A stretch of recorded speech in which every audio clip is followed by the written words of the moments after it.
they're great. I think it's a way to make your brand a front runner or set apart from all of these other brands.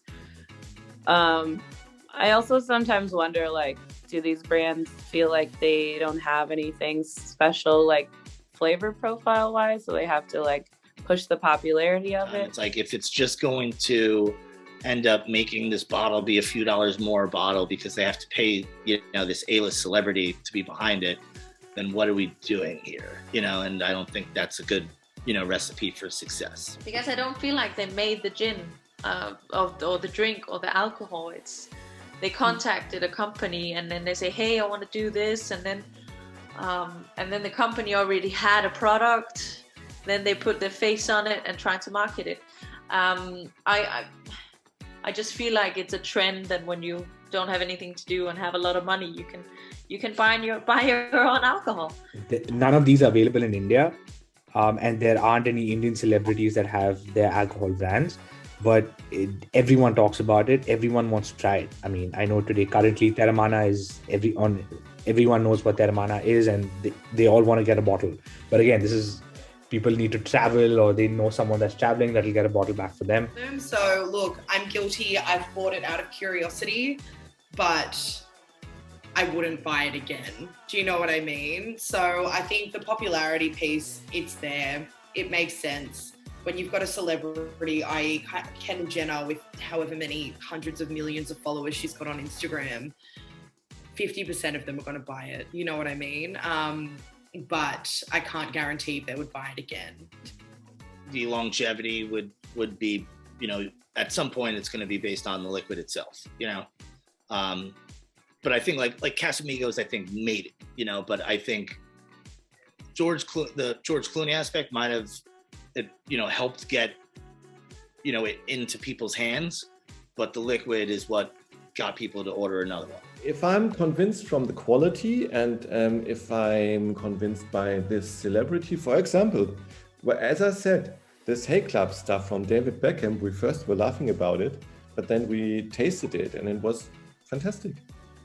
I mean, I have Casamigos and I have Aviation Gin, but I had them before I knew that, Clooney or Ryan Reynolds were involved, it was, that was actually based on like the liquid. We had the Aviation Gin. We don't have it anymore. The price went up in COVID, but we bought it because it's a nice gin. We didn't buy it because it was the demand or somebody was asking about Ryan Reynolds' gin or something. So I think it's more of you go to the shop and buy it because it's a fun thing, or you have it at home, or you want to be like George Clooney, so you drink his, tequila.